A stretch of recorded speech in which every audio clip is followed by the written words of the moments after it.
Alright, let me turn that down. What's up, guys? Duncan the Highlander here. I don't know, you guys, my videos don't seem to be getting that much likes when I do these long rants, but I feel like that's something I want to get out there. I want to start to get my opinions out there, so I want to start making more videos where I'm just chit-chatting a little bit, just letting you guys know some of the things that go on in my mind and my opinions on some of the things that are happening in MMA and in the world. Obviously, right now, the big thing, Jesus, the license plate is one hot mess. One hot mess.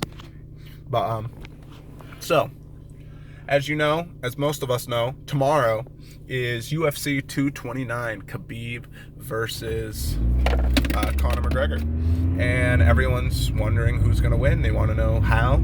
Well, the basic, conciseness, or the what seems to be where everyone stands is that either McGregor is going to starch Khabib fairly quickly, or Khabib is going to be able to get McGregor down and maul him. I think one factor that is not necessarily being spoken about as much as the fact that although power does dwindle, I mean, I think everyone seems to think that if Conor wins, it's going to be within the first couple rounds. But I could see a world where Khabib is mauling him, and maybe even late in the 5th round, Conor's able to catch him with something, especially if Khabib starts getting confident, thinking that he's tired, and thinking that his power is gone because he was able to wear him out a little bit.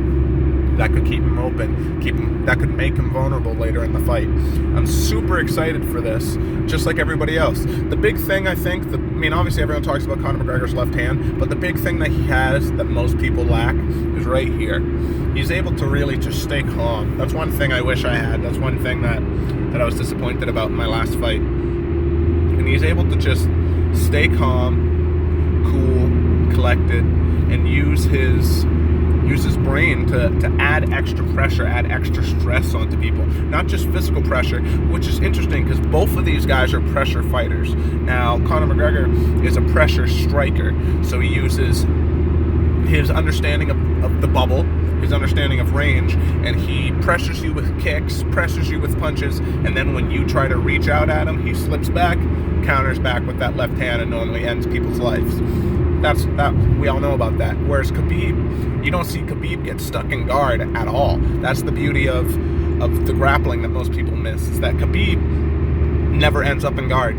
He gets you down, he's passing your guard, he's smashing, and he's just constant pressure. And you see this is a quote that a lot of people have been saying, but that 1,000-yard stare, where you see people, and Khabib, when he's on top of you, he makes you look up and he makes you think about life.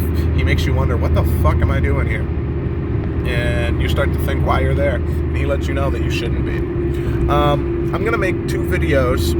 This is kind of like an overall, speaking of like both, but if I get around to it, my goal is to make 2 videos, one titled Why Conor McGregor Will Win and one titled Why Khabib Will Win. And I'm going to try to go down and just maybe quickly just talk about how Conor McGregor is going to win this fight, and then I'll make another one and talk about how Khabib's going to win this fight. Why? Because I'm trying to get that clickbait, fool. And because the fact of the matter is, honestly, is I can see this fight going either way, which is how most people say. I can see this fight going either way, which is why this fight's so interesting and that's why it's so intriguing, is because legitimately anything could happen.